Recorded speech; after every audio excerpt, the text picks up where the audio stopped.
എല്ലാ പ്രിയപ്പെട്ടവർക്കും ക്രിസ്തുയേശുവിൻ്റെ നാമത്തിൽ പ്രഭാതവന്ദനം അറിയിക്കട്ടെ. ഇന്നത്തെ നമ്മുടെ ധ്യാനത്തിനായി വെളിപ്പാട് പുസ്തകം 17-ാം അധ്യായം 1 മുതൽ 6 വരെയുള്ള വാക്യങ്ങൾ. വെളിപ്പാട് 17-ന്റെ 1 മുതൽ 6 വരെ. പിന്നെ 7 കലശമുള്ള 7 ദൂതന്മാരിൽ ഒരുവൻ വന്ന് എന്നോട് സംസാരിച്ചു, വരിക, ഭൂമിയിലെ രാജാക്കന്മാരോട് വേശ്യാവൃത്തി ചെയ്ത് തൻ്റെ വേശ്യാവൃത്തിയുടെ മദ്യത്താൽ ഭൂവാസികളെ മത്തരാക്കിയവളായി പെരുവെള്ളത്തിന്മീതെ ഇരിക്കുന്ന മഹാവേശ്യയുടെ ന്യായവിധി ഞാൻ കാണിച്ചു തരാം എന്ന് പറഞ്ഞു. അവൻ എന്നെ ആത്മാവിൽ മരുഭൂമിയിലേക്ക് കൊണ്ടുപോയി. അപ്പോൾ 7 തലയും 10 കൊമ്പുമുള്ളതായി ദൂഷണനാമങ്ങൾ നിറഞ്ഞ് കടും ചുവപ്പുള്ള ഒരു മൃഗത്തിന്മേൽ ഒരു സ്ത്രീ ഇരിക്കുന്നത് ഞാൻ കണ്ടു. ആ സ്ത്രീ ധൂമ്ര വർണ്ണവും കടും ചുവപ്പ് നിറവുമുള്ള വസ്ത്രം ധരിച്ച് പൊന്നും രത്നവും മുത്തും അണിഞ്ഞവളായി തൻ്റെ വേശ്യാവൃത്തിയുടെ മ്ലേച്ഛതയും അശുദ്ധിയും നിറഞ്ഞ സ്വർണ്ണ പാനപാത്രം കയ്യിൽ പിടിച്ചിരുന്നു.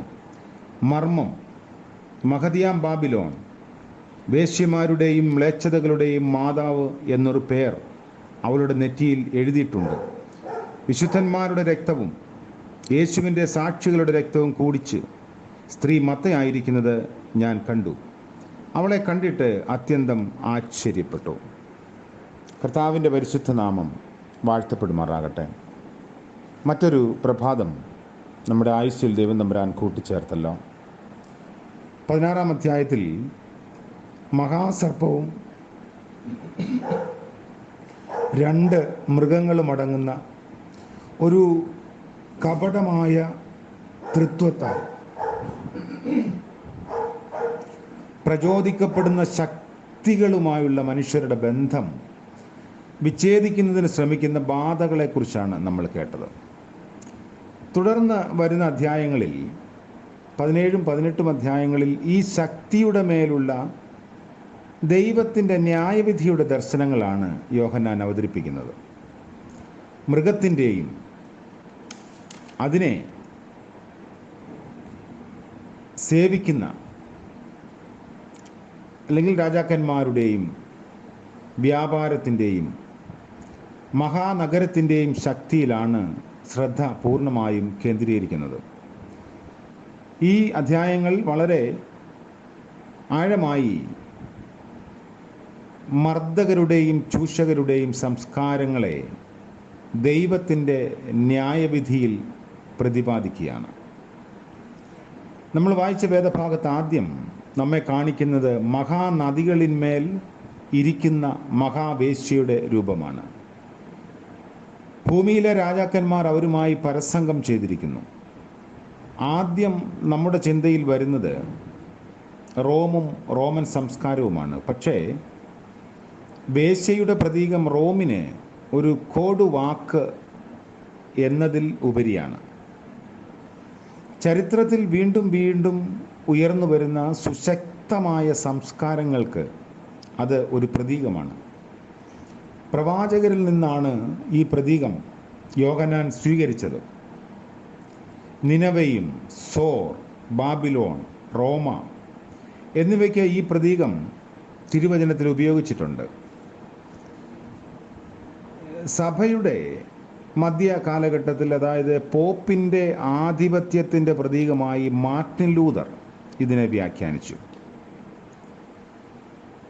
ജനങ്ങളും ഗോത്രങ്ങളും ദേശങ്ങളും ഭാഷകളും ഇരിപ്പിടമുറപ്പിച്ച് ചൂഷണം നടത്തുന്ന കൊളോണിയൽ സാമ്രാജ്യങ്ങളായി ഇവയെ കാണുന്നതിൽ സഭ പരാജയപ്പെട്ടിട്ടുണ്ട്. അപ്പോൾ ഈ വേദഭാഗം നമ്മെ കാലികമായി ഓർമ്മിപ്പിക്കുന്നു, എല്ലാ തരത്തിലുമുള്ള വിഗ്രഹ ആരാധനയെയും കാണിക്കാനാണ് വേദപുസ്തകത്തിൽ പരസംഗം എന്ന വാക്ക് ഉപയോഗിച്ചിട്ടുള്ളത്. എന്നാൽ ഇവിടെ നഹൂം പ്രവാചകന്റെ 3-ാം അധ്യായത്തിലേതുപോലെ സാമ്രാജ്യവും വിധേയ രാജ്യങ്ങളും തമ്മിലുള്ള ബന്ധത്തെ കാണിക്കുന്ന ഒരു പ്രത്യേക സൂചനയാണ് പരസംഗം എന്നത്. നമ്മൾ വായിച്ച ഈ ഭാഗത്തെ പ്രധാന പദങ്ങൾ രക്തം, വേശ്യാവൃത്തി, മ്ലേച്ഛത, മദ്യപാനം, ഇവ വെളിപ്പാട് പുസ്തകത്തിൽ കാണുന്ന ചില വാക്കുകളാണ്. നിനവേയും അശൂറും തുടങ്ങിയ സാമ്രാജ്യങ്ങളുടെ ശക്തി പിടിച്ചടക്കലിലും അക്രമത്തിലും മാത്രമല്ല, ചതി, വഞ്ചനാപരമായ ആകർഷണം ഇവയെല്ലാം അതിലുണ്ടായിരുന്നു എന്നത് ചരിത്രം ഓർമ്മിപ്പിക്കുമ്പോൾ വെളിപ്പാട് പുസ്തകം 17-18 അധ്യായങ്ങളിൽ റോമ സാമ്രാജ്യത്തിൻ്റെ വിലയിരുത്തലിൽ യോഹന്നാൻ പഴയ കാര്യങ്ങൾ ഓർമ്മിച്ച് എടുക്കുകയാണ്. നഹൂം പ്രവാചകന്റെ പുസ്തകത്തിലെ ഒരു സൂചന ആദിമകാലത്തെ മഹത്വപൂർണമായ വ്യവസായ സാമ്രാജ്യമായ സോറിനെ അല്ലെങ്കിൽ ഫൊയ്നീഷ്യയെ പരാമർശിച്ച് യെശയ്യാ പ്രവാചകൻ 23 അധ്യായത്തിൽ രേഖപ്പെടുത്തുന്നുണ്ട്. ഇവിടെ റോമാ സാമ്രാജ്യത്തിൻ്റെ ശക്തി പിടിച്ചടക്കലിലും നയതന്ത്ര ശക്തിയിലും അടിസ്ഥാനപ്പെട്ടതായിരുന്നു. അസീറിയയുടെയും സോറിൻ്റെയും ഒരു സംയുക്ത രൂപമായിരുന്നു റോമൻ ശക്തി എന്നത് ചരിത്രം പഠിപ്പിക്കുന്നു. നമ്മൾ വായിച്ച വേദഭാഗം പരസംഗവും വീഞ്ഞു കുടിച്ച് മത്തരാകലും ഒന്നിച്ചു പോകുന്നതായി ഓർമ്മിപ്പിക്കുന്നു. വീഞ്ഞ് രക്തസാക്ഷികളുടെയും സാമ്രാജ്യ ശക്തികളുടെ അക്രമത്തിന് ഇരയാകുന്നവരുടെയും രക്തമാണെന്ന് പറഞ്ഞിട്ടുണ്ട് 6-ാം വാക്യത്തിൽ. സമ്പന്നരുടെ പാനപാത്രം ദരിദ്രരുടെ രക്തം കൊണ്ട് നിറഞ്ഞിരിക്കുന്നു. സ്ത്രീയെ സംരക്ഷിച്ച ആത്മാവിൻ്റെ സഹായത്താൽ മരുഭൂമിയിലെ ഒരു സുരക്ഷിത ഒളിയിടത്തിലേക്ക് യോഹന്നാൻ മാറ്റപ്പെട്ടു.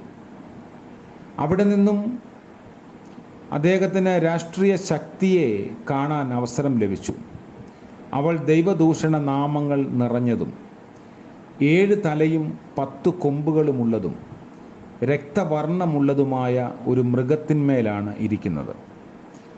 അത് വെളിപ്പാട് പുസ്തകം 13-ാം അധ്യായത്തിൻ്റെ 1 മൃഗം തന്നെയാണ്. ദുഷ്പ്രഭുത്വ ഭരണത്തിൻ്റെ അധികാരം വെട്ടിത്തിളങ്ങുന്ന രാജകീയ നിറങ്ങളായ ചുവപ്പ്, രക്തനിറം, കനകത്തിൻ്റെയും പവിഴത്തിൻ്റെയും മുത്തുകളുടെയും പളപളപ്പും കാണുമ്പോൾ ഈ വസ്തുതകൾ അറിഞ്ഞ മനസ്സിൽ സംഗ്രഹിച്ച് അങ്ങനെ തന്നെ അതിനെ ഇമേജ് ചെയ്യാൻ സാധിക്കണം. അവളുടെ കയ്യിലൊരു കനക ചഷകമുണ്ട്. ബാബിലോണിനെ കുറിച്ച് അതിൻ്റെ പതനത്തിന് തൊട്ട് മുൻപ് ഇരമ്യാ പ്രവാചകൻ ഉണ്ടായിരുന്ന ദർശനത്തെയാണ് ഇത് സൂചിപ്പിക്കുന്നത്. ആ പാനപാത്രം മുഴുവൻ മ്ലേച്ഛതയുടെയും പരസംഗത്തിൻ്റെയും മാലിന്യം കൊണ്ട് നിറഞ്ഞതാണ്. ആ സമ്പത്തിൻ്റെ എല്ലാം ആന്തരിക രഹസ്യം അധികാരത്തിൻ്റെയും ധനത്തിൻ്റെയും സ്വയം മഹത്വീകരിക്കുന്ന ദൈവീകരണവും അതിനുവേണ്ടി നടത്തിയിട്ടുള്ള അറുതിയില്ലാത്ത ക്രൂര കൃത്യങ്ങളുടെ മലിനതയുമാണ്. അതാണ് പാനപാത്രത്തിലുള്ളത്.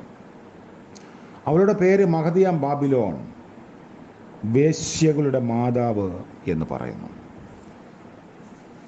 റോമാ സാമ്രാജ്യത്തിൻ്റെ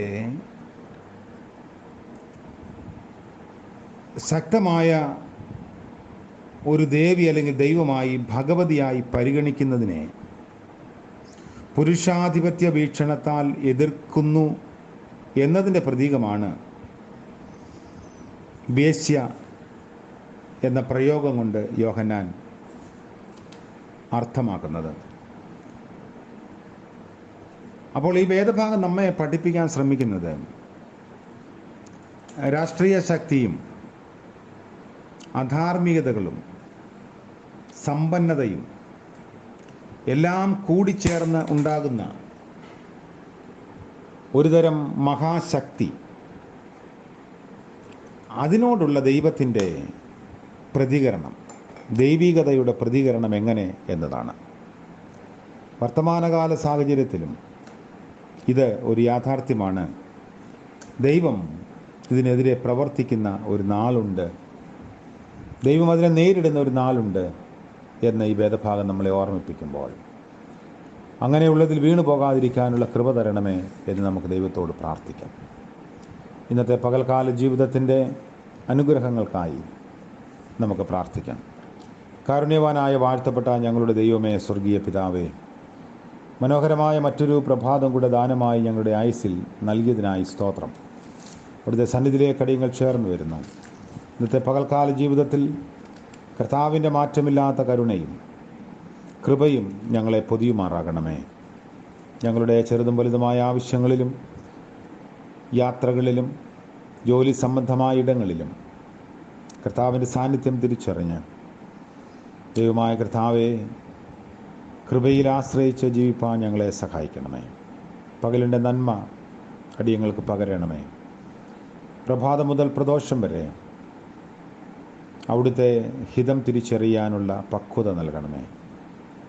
ഇന്ന് ജന്മദിനം ആഘോഷിക്കുന്ന പ്രിയപ്പെട്ടവരെയും വിവാഹ വാർഷികം ആഘോഷിക്കുന്നവരെയും ഓർത്ത് പ്രാർത്ഥിക്കുന്നു.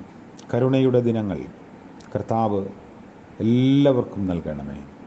യേശു മശിഹ മൂലം പ്രാർത്ഥിക്കുന്നു. കൃപയോടെ കേൾക്കുമാറാകണമേ. ആമേൻ. പ്രിയക ദൈവത്തിൻ്റെ അനുഗ്രഹവും കാവലും നാം ഏവരോടും കൂടെ ഇപ്പോഴും എപ്പോഴും എന്നേക്കും ഉണ്ടായിരിക്കുമാറാകട്ടെ. ആമേൻ.